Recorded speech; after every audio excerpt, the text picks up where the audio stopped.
everyone. You have Michael Rubino here, your host, another episode of Mold Talks. And today I have a special guest. Her name is Haileigh.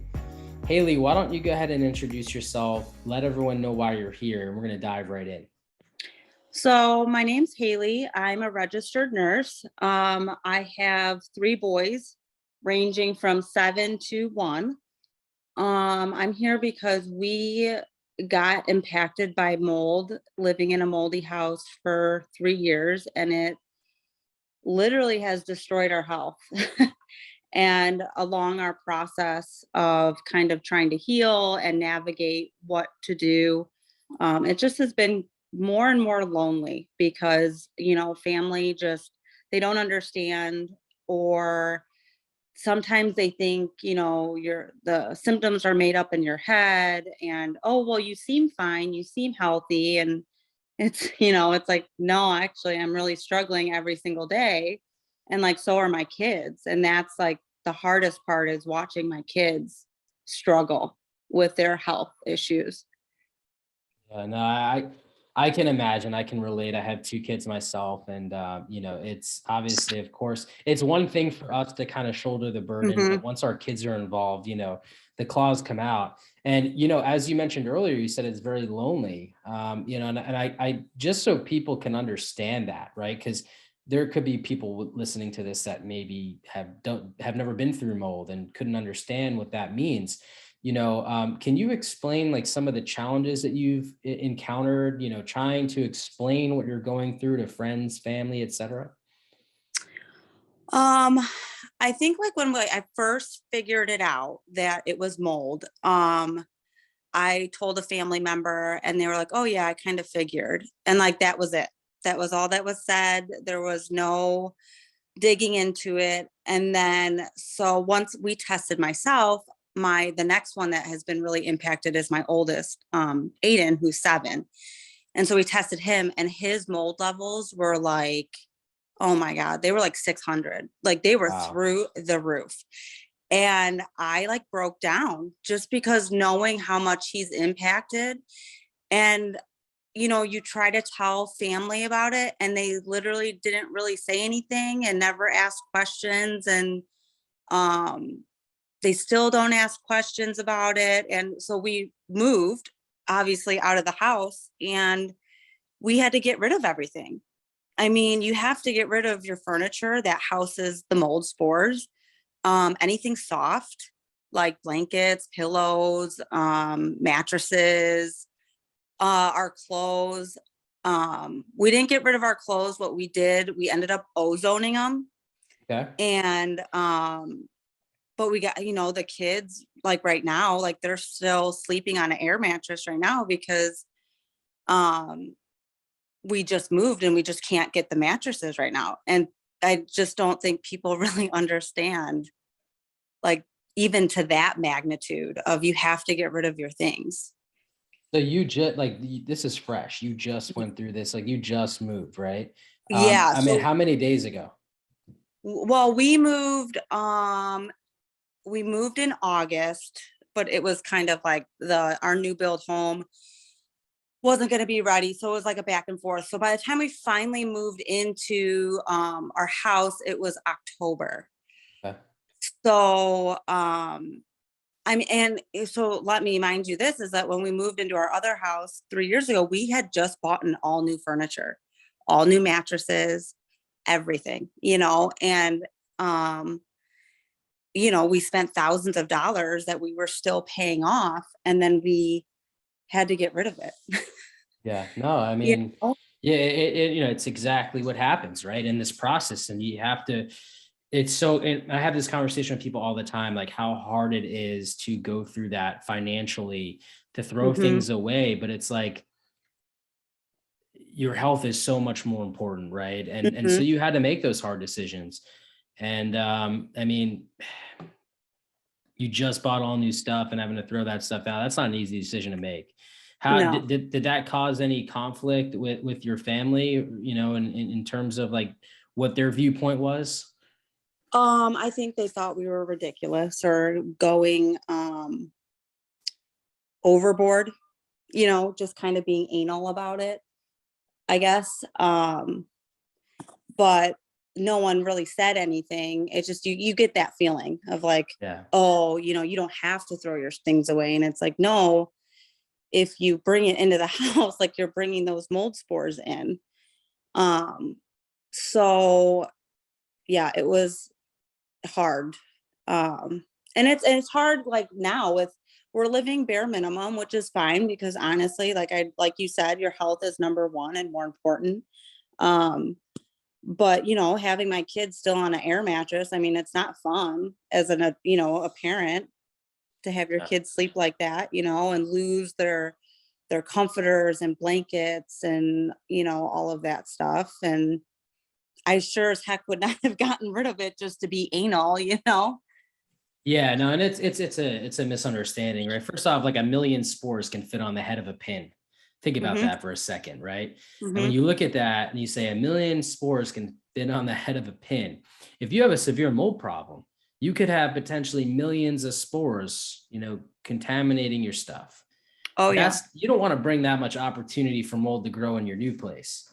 Because I'll No. tell you, that would be an extremely high concentration, all of which I've seen on various occasions. So yeah, of course you don't want to do that. There's two things. Scientifically, you don't want to bring the opportunity with you, but also from a health perspective, if your couch is contaminated, guess what? Every time you're around that couch, you sit on that couch, you're going to have an adverse health reaction.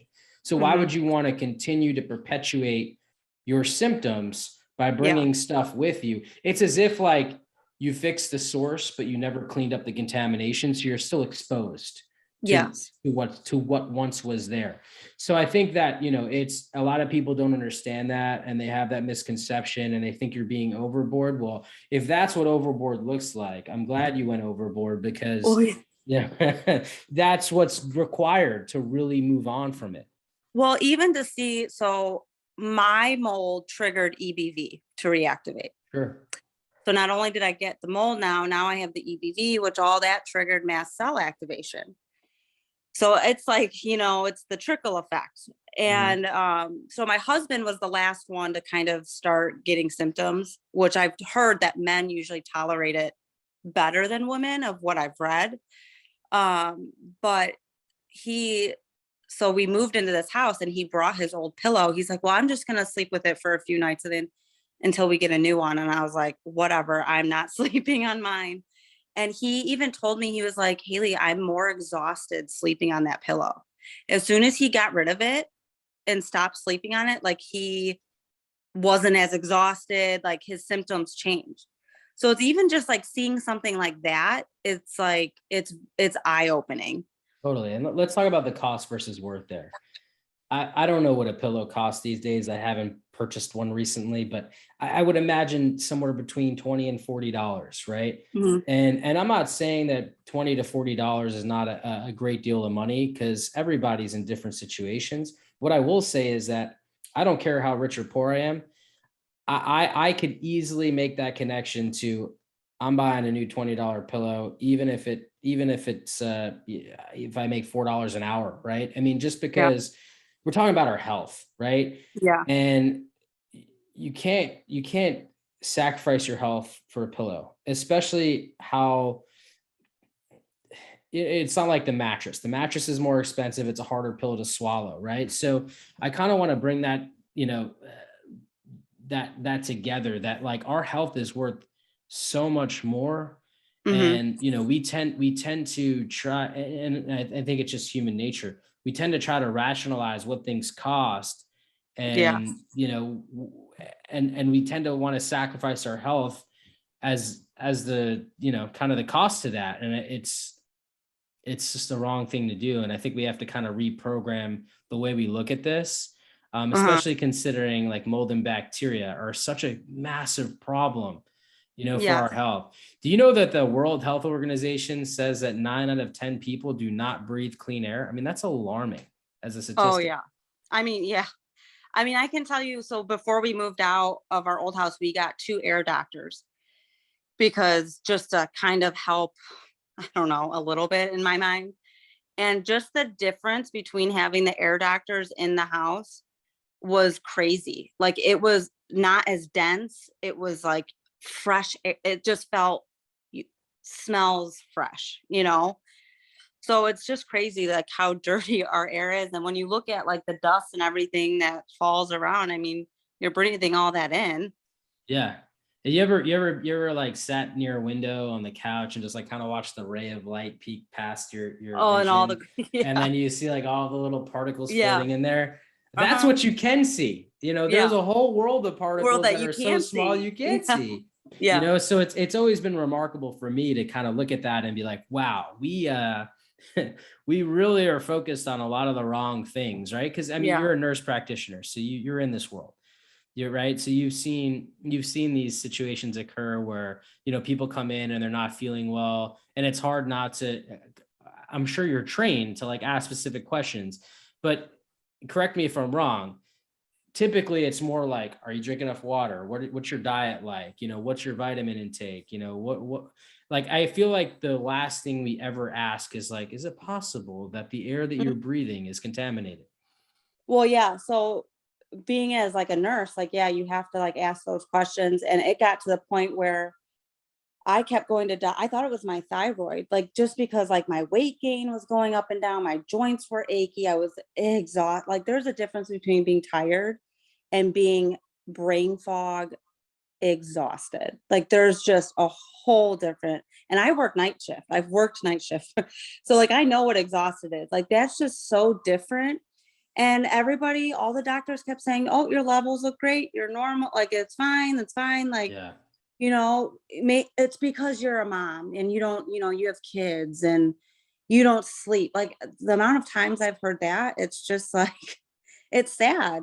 So eventually I started functional medicine, and that's when we figured it out what was going on. It's amazing. I hear more and more about, the functional medicine community figuring this stuff out, really dialing in. And it's sad that, we have a larger medical community than just the Mhm. functional medicine community. And it's sad that the rest of the community is like not picked up on this, right? Because I mean, it makes sense. The World Health Organization says 9 out of 10 people don't breathe clean air, right? We Yeah. take 20,000 breaths per day, according to the American Lung Association on average. Um, we're definitely consuming more air than anything else on the planet, but yet we never look at it. And we go to a Mhm. doctor and they order all this blood work and all these other things. And I don't think that we need to stop doing that by any means. I think it's part of the diagnostics. But how about just a simple question like, hey, has anything strange happened to your home Yeah. that could have impacted your air quality, like a leak or something like that, just to get people thinking? Because Yeah. maybe it is that. Maybe it is as simple as that. When you look at all these autoimmune disorders, right? And it's like Mhm. every time I hear one of these stories, it kind of reminds me of when I was a kid. I was diagnosed with asthma. I had an inhaler, and I lived Which could in easily be triggered by mold. which could easily be, well, Uh-huh. as a matter of fact, a lot of the studies are now coming out and saying they think mold creates asthma. Mhm. So, when I looked at that and I timed that out, when we moved from New York to New Jersey, I was about 8 years old. Mhm. And as an 8-year-old kid, I was able to ditch the inhaler. And, all of a sudden I was able to ride my bike and run around and do things and not need this Wow. inhaler. And what changed? My environment changed. I went Yeah. from this apartment, which I can assure you, if I went and Mhm. tested today, was probably insanely toxic. And I went from there to this single family home, and it had more space and more volume of air. And my father was a contractor, and he finally had his own place now that he can fix up himself. So he did that. He took care of the issues and he fixed it Mhm. up. And so I definitely was breathing, no doubt in my mind, better quality air at that point in my life, at the same time that I no longer needed the inhaler. And when I look at these stories and I see like Lyme disease and EBV, as you mentioned, right? What do they have in common? Everybody has these triggers around poor air quality. Yeah. It's hard to ignore that. As a matter of fact, we should be studying this.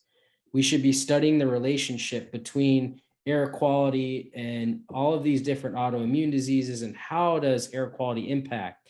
And I'm not saying that they're the causation, but certainly there are some triggers there, right? And I Mhm. think I've talked to enough people to be able to come to that conclusion.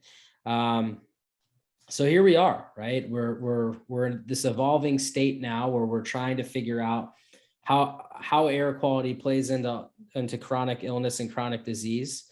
I You know, mean, I watched it with my kids. We had it was like a joke. It was like, "Oh my god, ever since we moved into this house, we keep getting sick, between strep throat infections, like month after month, like really bad GI issues." And I was pregnant when we moved in, and all of a sudden, like I would wake up at night super nauseous, and I was having gallbladder issues. And mind you, I was healthy. I ate healthy. I exercised every day, to the point finally at 38 weeks pregnant, my appendix went out and I had appendicitis. I had to have birth and then that surgery at the same time. And then it was like constantly something going on. And then my son, my oldest, was having kidney issues. We were at a kidney doctor, nephrology, and then we were at a GI doctor. Then he was getting endoscopies done, and nobody could figure out what was going on. And everything was coming back fine except for his kidneys, because, as you know, mold is very toxic on the kidneys. And so finally, like, we got like a GI map done on him with the functional doctor, and it was insane how much bad bacteria and everything you have in your gut. And that's what mold does. It destroys your gut, which in turn, causes the pandas, and now my second son, they all have like a variety of those symptoms from PANS now from that. And then now my second, he was delayed a lot. Now he has, ligament, lax ligament issues, which our doctor now says that's caused by growing up in a moldy home, can cause your ligaments to be more lax, which causes more injury. Which I see that every time he falls, you can see his foot's turned out more, or he's limping, or his hips are hurting, and we're constantly in the chiropractic office.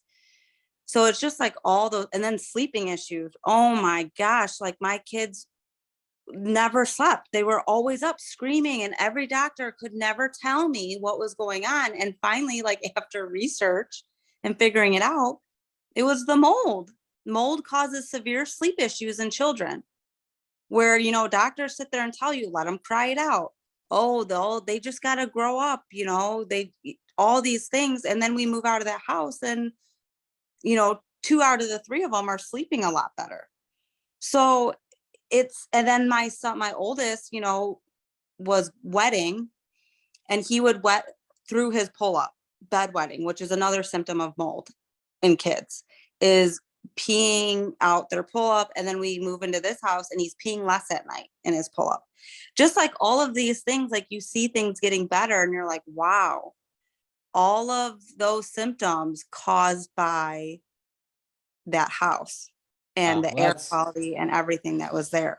that's remarkable, and I'm so glad to hear that you guys have, moved and are starting to feel better and all of that. That's exciting because, man, I know how challenging things can be sometimes. So I'm glad you guys figured it out and started to get past that. How much of a difference do you notice? I mean, it sounds like your whole family was impacted, and you've been there for about 3 months now, and it can obviously take pretty Yeah. long for certain people to heal, but you guys are undoubtedly noticing the difference.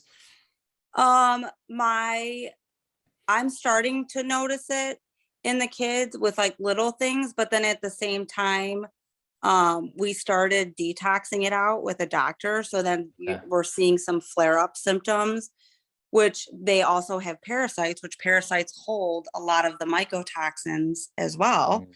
So when you detox that out, they're releasing that in your body. So that's kind of, it's like up and down. I mean, you're Yeah. never gonna have, Western medicine has taught us to be like, oh, you take a pill and you're fixed. And it's not like that with mold at all. I mean, there's weeks where you're great, and then you have a relapse or during your detox and Sure. trying to be healthy. So it's all just figuring it out and figuring what works with your Yeah. body. Yeah. I'd say you take a pill and it feels like it's fixed, right? Yeah. It's You feel kind it's of just a you band-aid. feel Yeah. right. It's you're masking symptoms. Or Hmm. it's it's a rough road when you don't know what's actually causing you to feel a certain way, because Hmm. then you can't really fix a problem once and for all. Like if you have headaches all the time, and I know people that have like consistent migraines, it's not like they have an Advil deficiency or a Tylenol No. deficiency, right? Yeah. Like there's something Uh-huh. happening and their body is responding in the way of It's like, telling hey, you. something Yeah. is This is wrong all. here. I have this massive headache, right? So it's really interesting kind of like how we deal with issues in the medical community. And as you mentioned earlier, like functional medicine, integrative medicine. I love doctors that are both MD and, integrative, and are looking at all different sides of medicines, Western medicine, Eastern medicine, because I think that fixing problems is never a one size fits all, right? I Hmm. mean, I walk into homes and there can be 50,000 things wrong, and Yeah. your home won't have the exact same problem as the next person's home. So why wouldn't bodies be similar, right? Because Yeah. I don't think that what works for one person is Works. guaranteed to work for the next person. As Hmm. a matter of fact, uh, people treating for mold specifically, that happens all the time. We're like, one doctor's protocol works some wonders for one person. It's like they're better in like 30 days. The Hmm. next person, they follow that same protocol And they, and it's just not working well for them. well, that's funny you say that because the doctor, yeah, I was working with back home, the protocol that was working for everybody else, oh my gosh, it made my stuff worse. I got triggered mast cell activation, which made me extremely sensitive to EMF, and which then just horrible. All these symptoms and wasn't working. So then when we moved down to where we're at, we found another doctor and we're taking a different approach and we're doing herbs and, you know, supplying our body with herbs with what we need in the support. For me, mold caused a lot of anxiety and panic attacks. And I've suffered from anxiety, but nothing compared to like what this has done. And so supporting your body that way, but then we're kind of picking through a different protocol, but we're not following it to a T.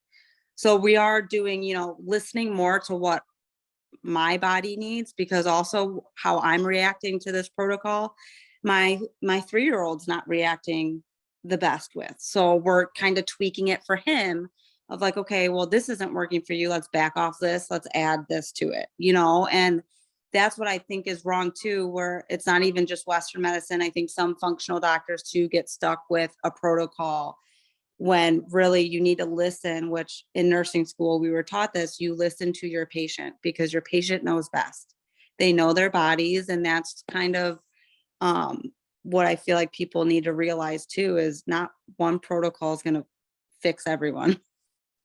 Totally right. Yeah, I've seen it. I see it happen all the time. And I think more needs to be said about that, because it can be frustrating when you're, Hmm. following a protocol and you're like, well, this worked for so and so, but it's not working for me. And it's Yeah. okay. You just need to find what works for you. And I know Hmm. that adds to the frustration of this healing process, but it's really important to come in there with that open mind, so that if you do need to pivot, you can, right? Yeah. And to work with a doctor who knows the different resources. I've had the pleasure of working with a ton of great doctors, all following different protocols, different supplement companies, Hmm. to help detox and things like that. And a lot of them have, like, if something doesn't work for you and you're having a bad reaction or what have you, they at least know other things you can shift to see if that works better for you. You know. That's what I think the key is too for people looking for help, which the doctor we're with, he's also a chiropractor. So Cool. not only are we supporting our bodies with the supplements and the herbs, he's also looking at our bodies and adjusting our bodies so we can respond better. And the one thing that I think was like, okay, I interviewed a bunch of doctors to work with, because after my first experience, I'm like, okay, I need to figure out who's going to work best, because clearly it's not one is great for somebody else. So he said to me, I go, well, what do you think we should do? And he goes, we need to follow your body. Your instincts are right. Cause I told him, this is what's going on. This is what I think I'm suffering Right. from, this. And he goes, all right, let's go for it. Let's run with that. And you know yourself and you know your body better than anyone. Follow your intuition. And I think hearing that from a doctor, any kind of doctor, is you don't hear that very often. You know, it's more like they kind of think they know best. Totally. No, you're totally right. And I think that it comes with the amount of school that they go through and the certifications and all that. And I can understand that and appreciate that. But at the same time, once you realize that it's such an individual thing, health and Hmm. wellness, Yeah. right? And that what works for one person is not necessarily going to work for everyone. I think it really becomes like just being humble enough to listen, as you mentioned Yeah. earlier.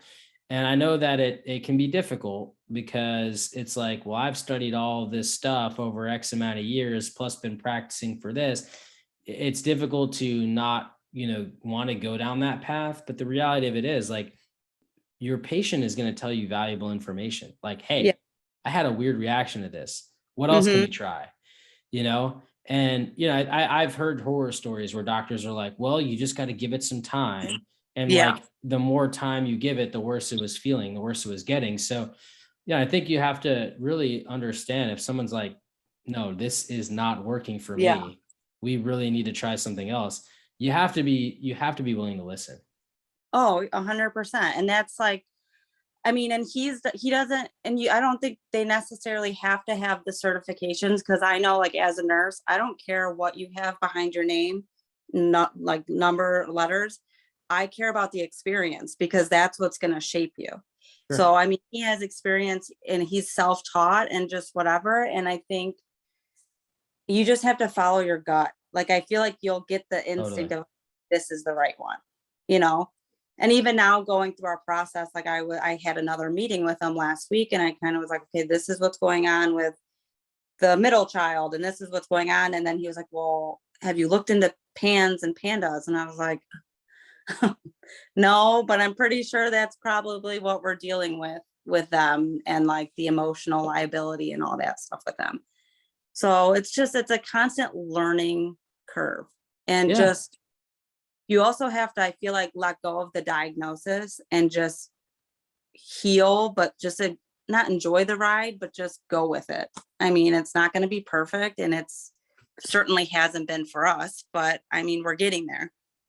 Like, so first off, pans and pandas and mold, there's obviously a relationship there. I've done posts on Mhm. it. But in terms of the problem with diagnosis it's hard not to become that identity, Yeah, right? Like exactly. Hmm. that's the tricky part. Like you want to be able to say, okay, pans and pandas, I have that, and these are the treatment options for that. Okay. Hmm. But you don't become pans and pandas. You don't Exactly. let that Hmm. define you. And I Hmm. know that's easier said than done, believe me. Oh, But when I got diagnosed with EBV, I went down that path where I was like, oh my God, I have EBV. It defined me. yeah, And that's where I had the problem of, you know, you got to let it go. And like when we found out the mold, I was like, oh, we have mold. Like, this is what it is. But once I let go of those things and just said, I started working with him and just said, okay, we're going to start treating parasites first. We're going to go in this direction, flip that rock over, and let's see what happens. And just kind of go that way. And it is so true. You have to let go of the diagnosis, and just, because you're not going to heal if you are saying, I'm this, I'm EBV, or I'm PANS, I'm mold, you know? yeah. If you start to shift your thinking of, Hmm. I have these characterization of symptoms, Yes. and these are the treatment options that I have to try to remove these symptoms from my life. I think that's a better way to look at it, because the reality of the situation is, if you no longer are an effect of the Hmm. symptoms of EBV, do you have EBV? Yeah. Medically, maybe, but if you no longer feel the way you felt when you were first diagnosed with it, does it matter? Hmm. And that's like, we have to remember that we have the power Your to deal mind. with this, right? Yes. Yeah. Your mind creates symptoms. It truly, like, your mind is so powerful. It's, it's crazy that if you think you have that symptom, your body will start showing you or start acting like you do. Totally. How many times have, I'm just relating to this in a way where I know there's so many times where I've like thought I had something just Mhm. because Oh, it's been yeah. like it's been all over the media or something. And like Mhm. you could even relate in probably modern times, I'm sure. But then you're like Googling, right? Like Oh, yeah. You what go are down the these rabbit are my hole. symptoms. Like there's like whole websites built off of this, WebMD, right? And it's just like you just start panicking. I Yeah. have this? You start calling like if you slow down, you're like, I just have this little sniffle, right? And it's Yeah. all going to go away in a few days instead of like magnifying that Uh-huh. into this big thing of like, well, now I think I have this or that. It's hard to heal when you're start creating all this additional worry Yes. because healing requires action. Mhm. And in order to take action, you need to be cool, calm, and collected Mhm. even when you're staring down the face of this mysterious thing that you're scared of, right? And Yes. so I can't stress how important it is to just like take a second, relax, and really focus on things. And for so many of these autoimmune disorders, autoimmune diseases, this chronic inflammation that we deal with, Uh-huh. our environment plays an important role into that. And so if we want to get healthy, we need to I understand what sort of role our environment plays on our health and what to look for so that when we are experiencing these triggers, we know how to resolve that. For some people, it's moving out of their apartment into a place that's going to be healthier for them. For some people, it's undergoing remediation, right? In your case, you were in limbo, so it sounds like you had to do two moves. Is that right? Yeah. Yeah. Well, yeah. So it's funny because we got into a house down here, and immediately I could tell that there was mold in that house. My body got triggered, and all of this, it just got, my symptoms had gotten better. And then we got into that house and it was like back. Like my gut instinct is there's mold in this house. I knew it. So I was like, all right, we're not staying here. We have to find somewhere else. And my husband, and thought he was like, if you feel it, that's it. That's fine. Like, we'll leave. I'm not putting our family through another moldy house. So That's awesome. Could I interview him next? I mean, he sounds like an extraordinary man who supported his woman and was able to help, kind of identify yeah, that this is a problem. And the only reason I bring any of that up is because I can't some tell don't. you how many, yeah, and Mm-hmm. it's and I don't want to like I don't really want to make it about gender. I just think that for in general, for when one person's going through something and the other Mm-hmm. person isn't, it's so hard to like really put yourself in those shoes, right? Or, you know, so many people, if they haven't felt it or don't think they felt it, right, they can't relate. And Right. so they start saying, there's no way it's mold because if it was mold, I'd be feeling it. Right. But we talked about it earlier. Every immune system's different. So Mm-hmm. for someone else, it may impact them first, or they may become aware of it first before someone else. There could be genetic deficiencies that allow somebody else to react faster than the next person. Your kidneys, as you mentioned earlier, might be overworked versus somebody else's. Like there's Mm-hmm. so many variables, right? And I think so I got hit because I was postpartum, which your body yeah, is yeah, so vulnerable, and being pregnant, sure. so vulnerable. And I think that's kind of why it hit me first. And then he was 3 at the time, my youngest, or my oldest, it hit him. And yeah, it's just, I mean, you are more than welcome to interview my husband, because he never doubted me at all. And I can tell you, when I'm sensitive to EMF and I'm buzzing, my whole body buzzes. I get panic attacks when I feel it really bad. It sounds crazy. It really, like, I sound crazy. Or like, I literally can't sit on one part of our living room because there's a electricity or something in the wall that I feel it. that's how bad, like, the mast cell activation, like, that's how bad mine has activated. And he, like, doesn't think I'm crazy. He believes it and understands it. And even, like, now, um, when he's around it, he's starting to kind of sometimes feel it.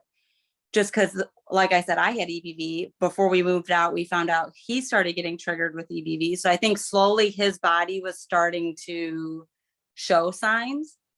So yeah, he's been a very good It was easier for him to rock. relate. Yeah. Yeah. And that's one of the biggest challenges that I think I experienced. Like it's in talking to family members of someone who's impacted, they have this trouble relating.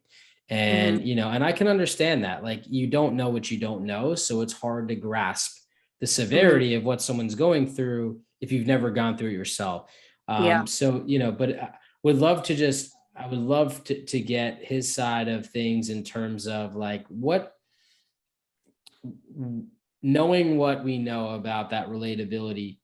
um, I would imagine that some thought process went through his head, Hmm. and whatever that thought process was, would love to unpack that for other couples who To experience understand. this and don't are having that trouble relating, and would just love to dive into that. And it's actually been a request that I interview some men regarding that topic. And it's no secret. I talk to a lot of women who are impacted Yeah. by mold. Most of the people that follow me on social media are 80% women, 20% men. Oh, really? Yeah. There's a big skew there. And I don't necessarily think that men aren't impacted.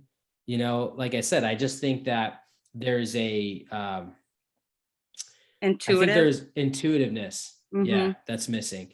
Yeah. I don't know what that's about. It's not an expertise of mine, but it just seems to me like there's a lack of intuition Yeah. with most guys. I think we I say we because obviously I'm a guy, and I try to relate to like why might not I understand. Hmm. And when I think about it, I just think that there's been periods of my life where I didn't feel well or whatnot, and just I wouldn't have thought air quality, and maybe there's a Yeah. macho-ness there or something, but I just it seemed intangible. I feel like air quality is like water quality. People don't realize how toxic Oh their yeah. water really is. Because I feel like if you can't see it, you can't understand it for some people, if that makes sense. It's almost like invisible. Kind of like the EMF thing with me. It's like, well, you don't see it, but I feel it.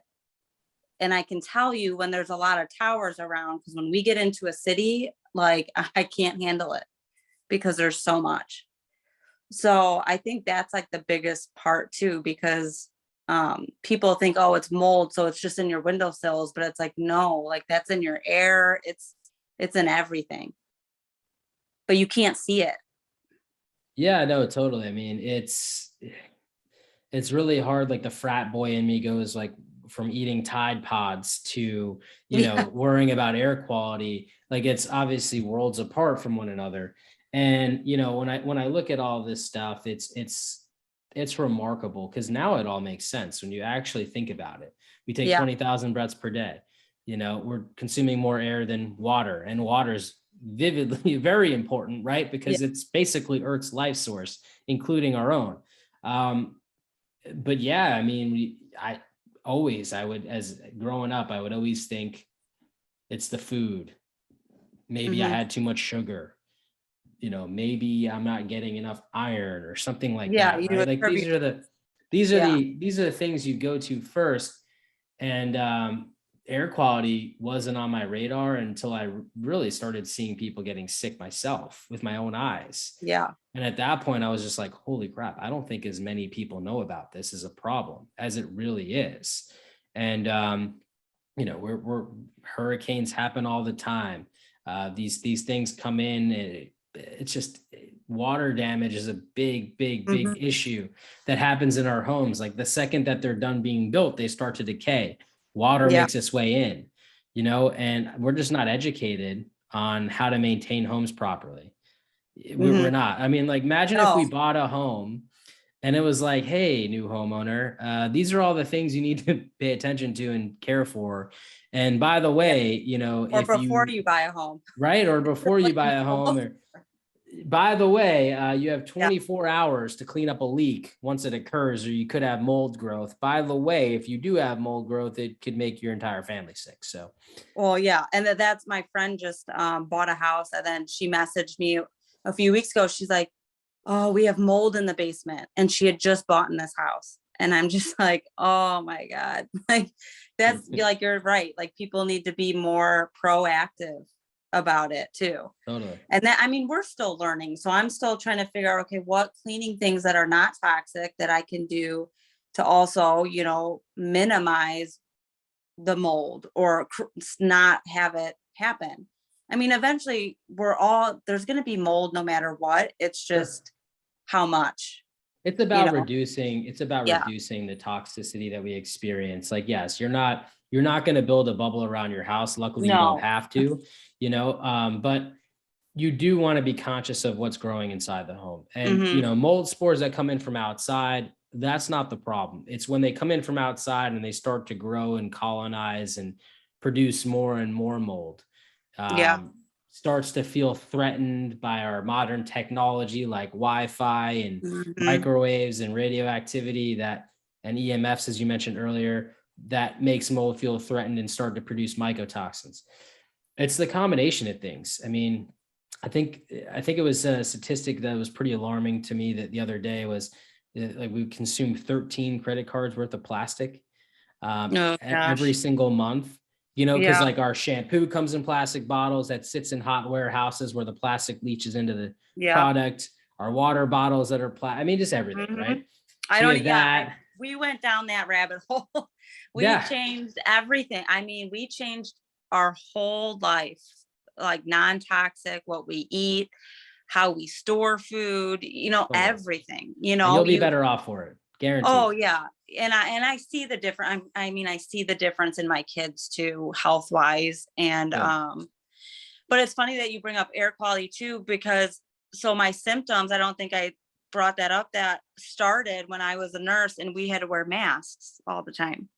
Mm, And that's when I started getting the chest pain and the mm, palpitations and the short of breath. And of course, with everything going on, I thought, oh my gosh, maybe it's that. But then come to realize, like, I think for me, the mold kind of colonized in my lungs and I have issues breathing and sure. chest tightness and all of that. So just covering, your nose when you're trying to breathe, you're re-breathing in everything your body is trying to get Totally. out. Yeah, yeah, totally. I mean, obviously the mask subject is a very sore subject, but I mean, there's a lot of negatives that we didn't consider with wearing masks, Yeah. such as what you just mentioned, the bacteria. I mean, Yeah. if you've ever sneezed into a mask, you know exactly what I'm talking about. Like Yeah. that smell, you have to change your mask.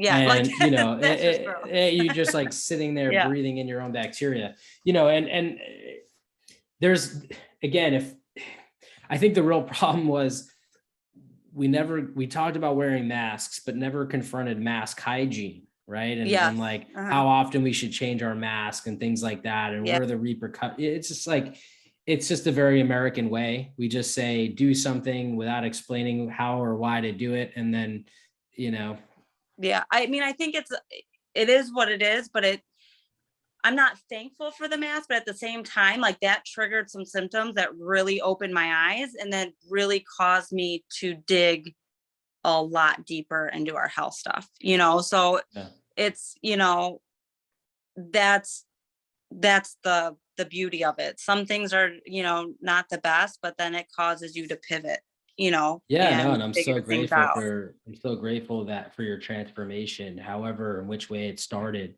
Yeah, it's just awesome that you were able to kind of pinpoint everything and rush into action. And not easy financially. No, What you've went through is not no. easy. Two Mm-mm. moves, is not easy, but it's you took action for you and your family and your Yeah. guys' health. I think that's really important and remarkable. And more credit needs to be given to you and the tough decisions you've had to make, and that nobody understands, right? Yeah, And and I mean, it's the expense of moving, but like the stuff, and then you have to buy the supplements, the herbs, and you have to mhm. pay for, which insurance doesn't cover, and then Yeah, functional doctors that insurance doesn't cover. So you're paying for everything out of pocket, and it it costs a lot, and we're not in the best situation, but honestly, like the fact, it makes me feel so much better that we're taking care of our health, because at the end of the day, that's really all you have is your family and your health. So, yeah. yeah, I think there's just a lot people don't even realize what goes into it. Um, but it's crazy now looking back on our life, and like my third son, some of his symptoms as a newborn, and I'm like realizing, oh my gosh, it was because of our environment that was causing this. And so I don't know. It's all crazy.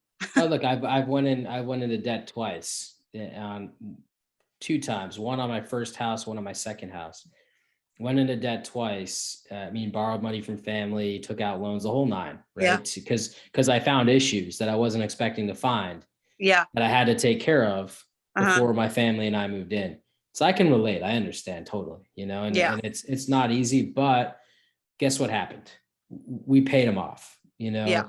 Time passed, it healed us, we paid it off, and that everybody can be in that situation, even at your lowest point. I think we've all had a point in life where just we were at our Mhm. lowest. Even when you feel like you're at your lowest point, it's if you have the perseverance to get through it and get to Yeah. the other side, even if you're in debt, even if you're not in a great situation, Yeah. just the sheer fact of getting through it and getting to the other side and saying, okay, now I'm going to pick up the pieces and just knock it out little by little, day by day.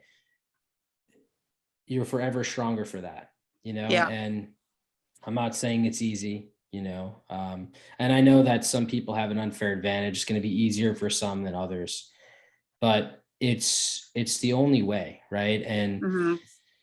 we rely on our government a lot. We rely on, social programs a lot, to help us through stuff. And I'll tell Mhm. you, I am fighting desperately for a lot of these regulations to change and things like that so that people can get the help that they really need when they really need Mhm. it. Yeah. But it's a slow moving process. And unfortunately, for right now, the best option that anybody has is to just figure it out and make it work and do the right Yeah. steps and prioritize their health. Everything else will fall into place. It always Mhm. does. Yeah. 100%. So what would you say that you can recommend for other people that are facing similar challenges to you? I think we had an amazing conversation today. We covered a lot of great topics. So thank you so much for being Mhm. vulnerable here and sharing your story. And just to kind of bring it to a close, like if there was one thing that you can recommend for someone else that's in a similar situation, what would that be? Don't stop.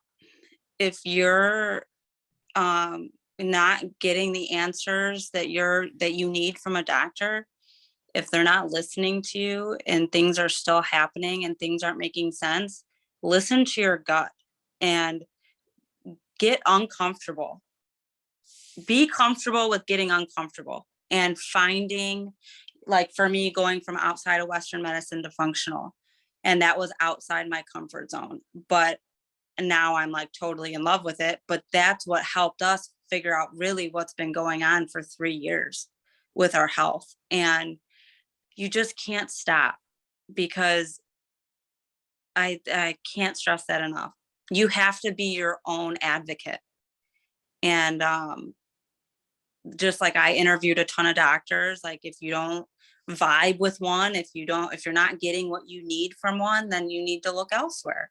There's not one person knows everything, and that's okay. You just have to keep going. Yeah, I know. Thank you. I think that's really, really valuable advice. And I wanted to take a moment to recognize you. The real heroes in any story are always the people that not only take action and do selfless acts for them and their family, but you're also sharing your story, knowing that it's going to help others. So, thank you for being such a hero and helping me kind of share that story, your story, with other people that are going to benefit greatly from that. So, thank you. Well, I appreciate that because honestly, I'm changing my whole career path because of our situation. So I want to help people that don't even realize their home is what's making them sick, and especially for kids.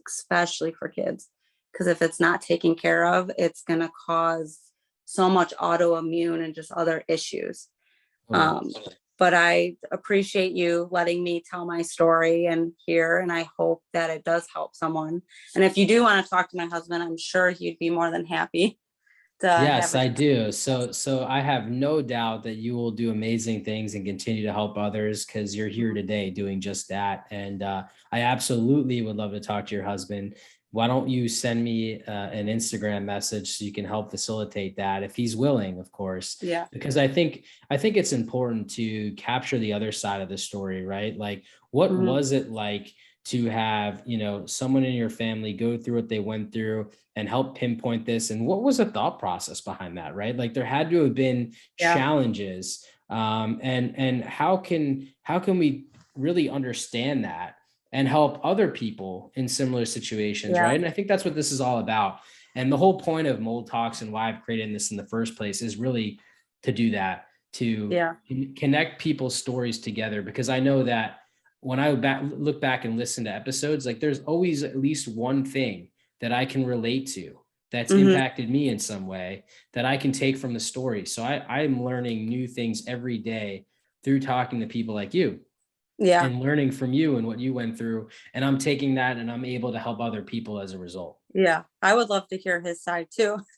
I don't think that's something we've ever really talked about. We kind of just went Sure. with it, or he followed my lead, and that's just kind of And that's what, amazing, right? And that's amazing. But, I would love to unpack that, right? yeah. So that this is what is your husband's name?